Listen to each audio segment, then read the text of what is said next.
Welcome to the Detroit Jazz Festival Foundation's Jazz from the Cellar, our monthly program featuring live jazz performance from Detroit.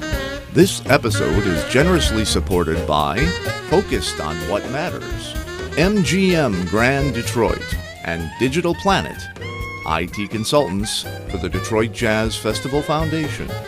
Hi, I'm Chris Collins, President and Artistic Director of the Detroit Jazz Festival Foundation, and it's my pleasure to welcome tonight's special guests. Tonight's show features the Alex Harding Quartet. Now, let's get to the music.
Okay, yeah. That was a tune entitled Monk's Dream. The first tune we played was a Horace Silver tune and called The Jody Grind.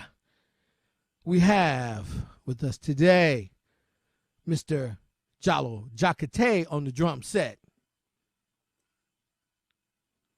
On trumpet, my man, long time, Mr. Dwight Adams. And on the organ, my brother, Jim Alfredson, y'all. Yeah. And on the baritone, the big horn, yours truly, Alex Harding. This is Alex Harding in Organ Nation. We're going to dip into the writings of Mr. Charles Mingus and do a composition of his called You Better Get It in Your Soul. Yeah.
Hi, I'm Chris Collins, President and Artistic Director for the Detroit Jazz Festival Foundation. And I'm here on the set of our latest online program, Jazz from the Cellar, which will feature live jazz performances and artist interviews twice monthly, as soon as it is safe to do so. We're looking forward to our exciting year-round programming that supports new and legacy artists, jazz education in our schools, and the proliferation of jazz in our communities and around the world. Your donations will support the 2021 initiatives, including the new Jazz Infusion education program in the Detroit Public Schools and Community District, the Detroit Jazz Festival Foundation's All-Star International Exchange Programs, which occurs in Japan, Panama, Europe, and our latest Havana, Detroit Jazz project, part of our Latino Jazz Outreach Program in cooperation with the Havana Jazz Festival. You also will support the J.C. Hurd Jazz Week at Wayne, the Youth Jazz Vocal Competition, the Collegiate Combo Competition, our Artist in Residence program, jam sessions and local jazz club programs, the 2021 preview event, events at the future Gretchen Valet Jazz Center, our Jazz from the Cellar series, and of course, our signature event, the largest free jazz festival in the world, September 3rd through 6th, 2021. You can access information on all of these events and live stream content of many on our app, Detroit Jazz Fest Live. You can get it at the App Store or on Google Play or at our website, DetroitJazzFest.org. Together, we can keep jazz free and alive in our community and across the globe for generations to come. On behalf of all the Detroit Jazz Festival Foundation team and all of the artists who make the music happen, thank you. And please be safe, healthy, and filled with joy.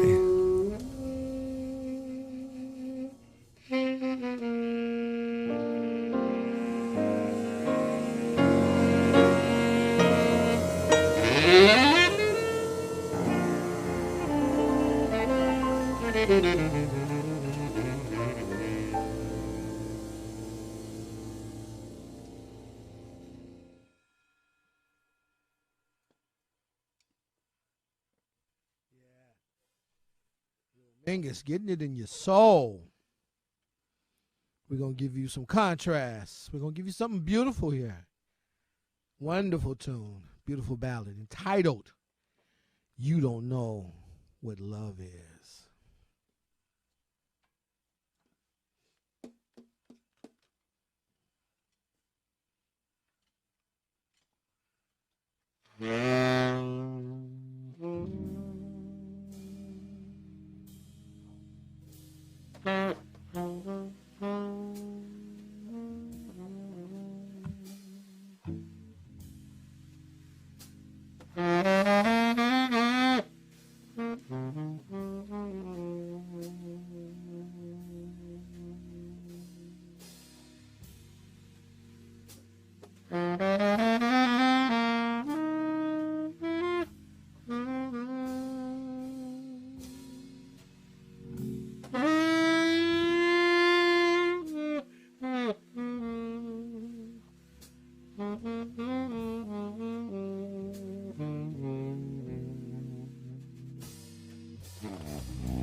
Okay.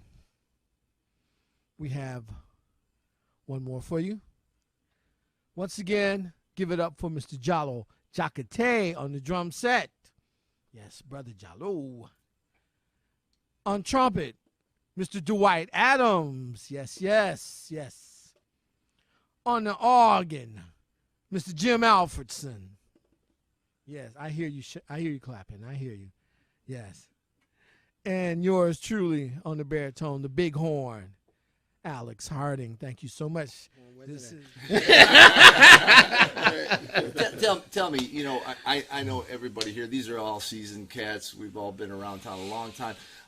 You know, how did you get this particular band together? What was on your mind, and how did you decide to do this as a quartet, especially with the organ vibe, which is really special with the Barry, man? Well, I didn't realize this, but after my father died, my sister and I were in the basement cleaning out, you know, stuff that accumulates, and we ran across all of these LPs, and we came across all these Jimmy Smith, Shirley Scott, and my sister reminded me, Daddy loved Jimmy Smith, and it just clicked because I didn't think about it. It was like, wow, that's why I remember as a kid him playing Jimmy Smith records. That record where he has the karate outfit on. Oh, yeah. Yes, I remember. 'Cause I used to remember looking at it. Dwight did album cover like that. Exactly. Actually, I thought it understand. It just occurs to me. Oh, I understand why I like the organ. Dig that. You dig? Yeah. So it just makes sense. So Organ Nation really started in New York when I was there in New York, and I had, just wanted a project with an organ, and it was Walt Szymanski trumpet, Dee Dee Jackson on organ, Brandon Lewis on drums, and that was our first incarnation of Organ Nation. And then when I moved back here to Detroit 6 years ago, I was like, well, no, I need to play. I need to get something happening. So I knew Jallo. I called Jallo. I said, bro, I said, I like Jallo's playing. I love him. I said, man, I want to do an organ thing. I need an organ player. He gave me a couple names. He told me, well, Jim Alfredson, he's real funky. He can swing and all that stuff. Yeah. So I was like, okay. So we did our first gig at, what's that place on Woodward? Whiskey Parlor. Whiskey Parlor, yes. Yes. So you started at the top. Hey, baby, you know where to go but down. When you're so fortunate to come into Detroit, you got a cat like Jim here, man. Which you're right, it's not just the funky organ stuff, but the jazz stuff, to be able to do the bass stuff that he did from absolutely. walking lines. Exactly.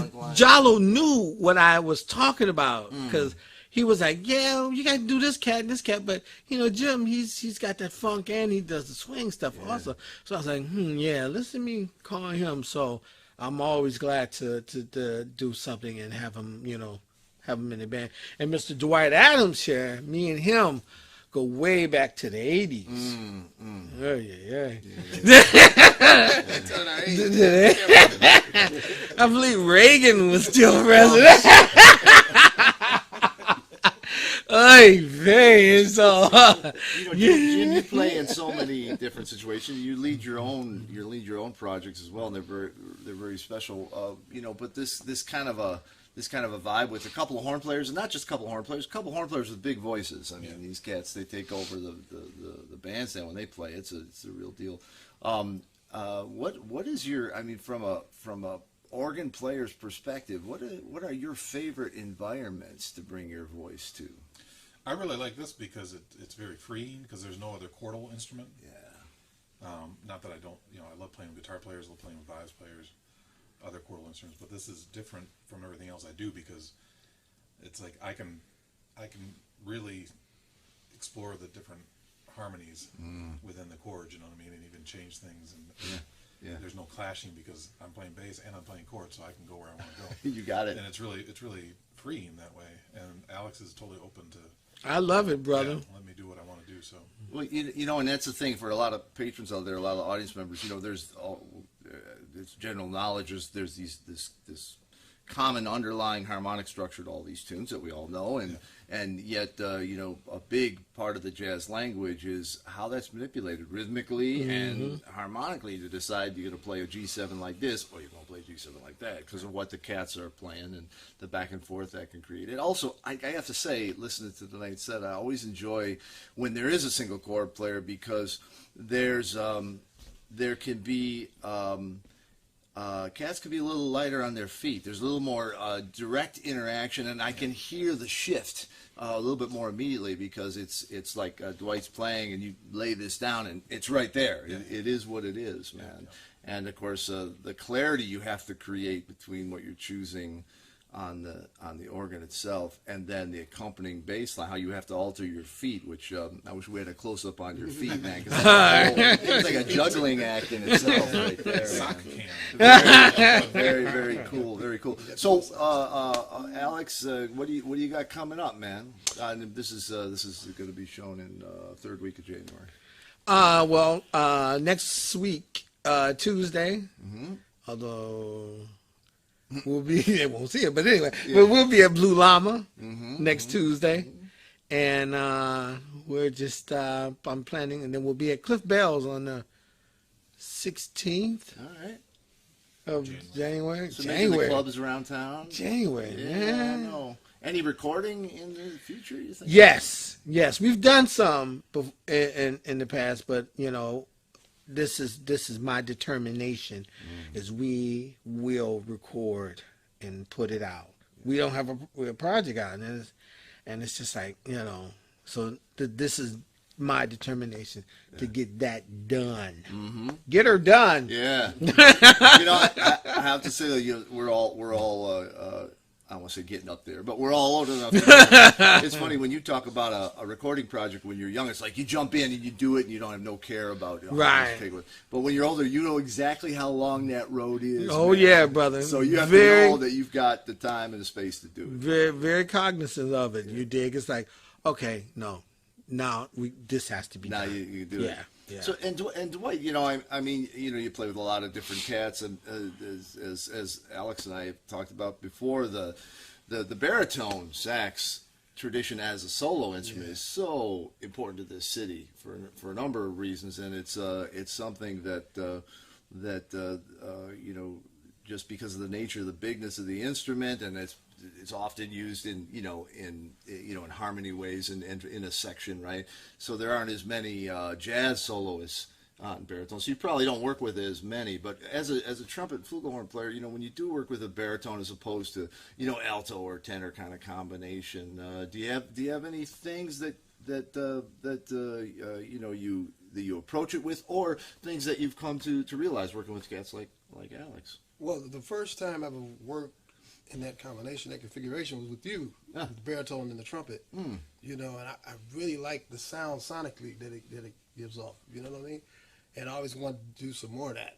So Alex hit me up. Was like, "Hey man, let's do the Pepper Adams thing. Down a bird Pepper Adams thing." I was like, "Yes, yeah, we need to explore that, man. It needs, matter of fact, write some tunes. Yeah. With the two of those type of instruments." And my wife plays viola. Yeah, of course. That's Leslie, the lower side of the violin. So I like that sound too. The trumpet and viola together. You know what I'm saying? Sonically. Yeah. So I want to experiment, more with that type of sound. Yeah, there's more space between the harmonics and everything. Yeah, there's definitely a lot of possibilities. Yeah, a lot of things you can do. Well, I'm really thinking two baritones and trumpet. Yeah. But I know Dwight probably already pushed me. Yeah, he was talking to me about that earlier. Listen, cats, we always have such short time on the red couch here, but we have one more tune we're going to hear from you, and we're going to wrap it up. I got to say thanks for joining us in Jazz from the Cellar. It's cool. We're a lot of fun with this series, and of course we want to thank WDET 101.9 FM and MGM Grand Detroit. They are our supporters, along with Digital Planet, who are the IT consultants for the Detroit Jazz Festival Foundation, and they did a lot of the amazing technology that makes this happen. So thanks to all of them, thanks to all of you, and man. Let's hear one more tune. All right. Okay. All right, Cool. Cool.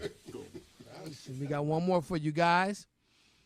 We're going to touch on another great master by the name of Duke Ellington. He collaborated with Juan Tizo, entitled Caravan.